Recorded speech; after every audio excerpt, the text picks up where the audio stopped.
perfect day. A slight overcast and sky and a cool breeze blowing through that makes it feel like in the 60s.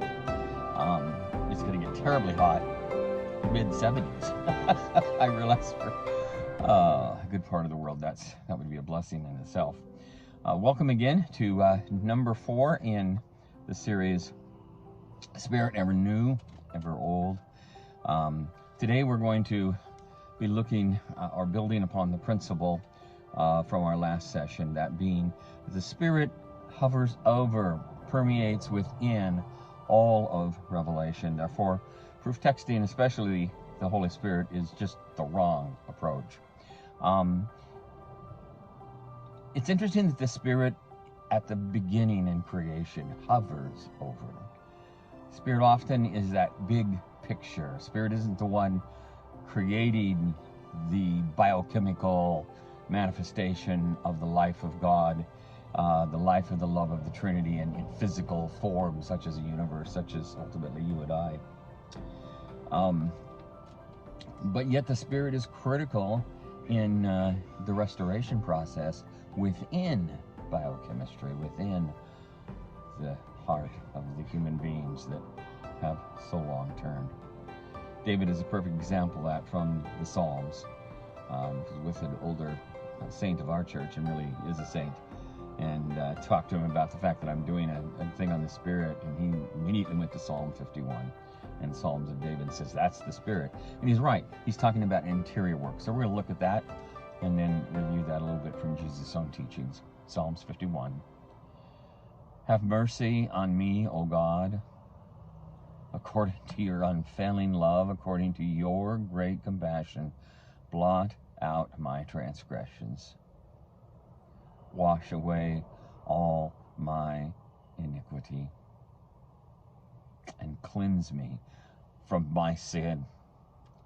For I know my transgressions. My sin is always before me. Against you and you only have I sinned and done what is evil in your sight, so that you are proved right when you speak and justified when you judge. Surely I was sinful at birth, sinful from the time my mother conceived me. Surely you desire truth in the inner parts. The Spirit of truth is the only way that comes. You teach me wisdom in the inmost place. Cleanse me with hyssop, and I will be clean. Wash me, and I will be whiter than snow. Let me hear joy and gladness. Let the bones you have crushed rejoice. Hide your face from my sins, and blot out all my iniquity. Create in me a pure heart, O God, and renew a steadfast spirit within me. Do not cast me away from your presence, O God, or take your Holy Spirit from me. Restore to me the joy of my salvation, and grant me a willing spirit to sustain me. Then I will teach transgressors your ways, and sinners will turn back to you. Save me from blood guilt, O God. Now, that's David at the very heart of the worst thing in him, blood guilt. And he's probably referencing immediately Bathsheba and the killing of her husband, but also the larger sense of violence in him. Save me from blood guilt, O God, the God who saves me, and my tongue will sing of your righteousness. O Lord, open my lips, and my mouth will declare your praise.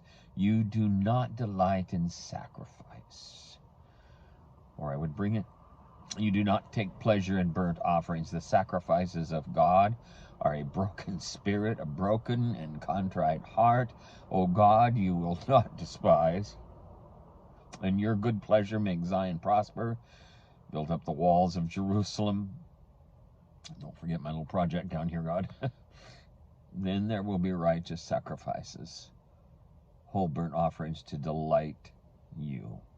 Then bulls will be offered. on your altar. The word of our God who is for us. Thanks be to God. On the night of Jesus' death, he said the most extraordinary thing. He really did. He said a lot. And only John having the long view in mind. In other words, and he's reflecting on that night, and he's remembering things that everybody else has forgotten. They don't refer to it. But he and his spirit is picking up the truth. This is what Jesus said. Now I'm going to him who sent me, yet none of you ask, why are you going? This is chapter 16, verse 5. Verse 6, because I have said these things, you are filled with grief. But I tell you the truth. It is for your good that I'm going away. Unless I go away, the counselor will not come to you. But if I go, I will send him to you. When he comes, he will convict the world of guilt in regard to sin and righteousness and judgment. In regard to sin, because men and women do not believe in me. In regard to righteousness, because I'm going to the Father, where you can see me no longer. And in regard to judgment, because the prince of this world, Satan, now stands condemned. That may be the most extraordinary thing Jesus ever taught, all wrapped up in a short phrase. When the Spirit comes, the Spirit will make real what God is trying to do in community and has been trying to do and now is perfecting in my own life, death, burial, resurrection, and in the community that follows. We will understand finally that sin is rooted in relation or lack thereof with the Creator God, Jesus of Nazareth, Jesus the Eternal Son actually. Now, Jesus of Nazareth being filled with both the Eternal Son and his own humanity. In regard to righteousness, because the source of that is the Father, and I'm going to the Father.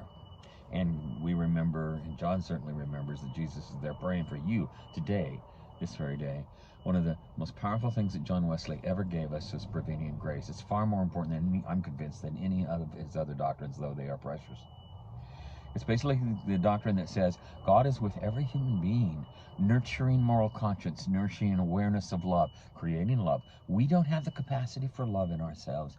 We will get lost in our self-hedonistic indulgences inevitably. Only love comes from the Spirit. And so even our ability to love prior, in, and beyond the new birth of God is a gift of God's grace. I'm going to the Father. Righteousness. Guilt because of a lack of relationship and trust. Condemnation. Satan, finally. The one who deserves it gets it. Not you, not me.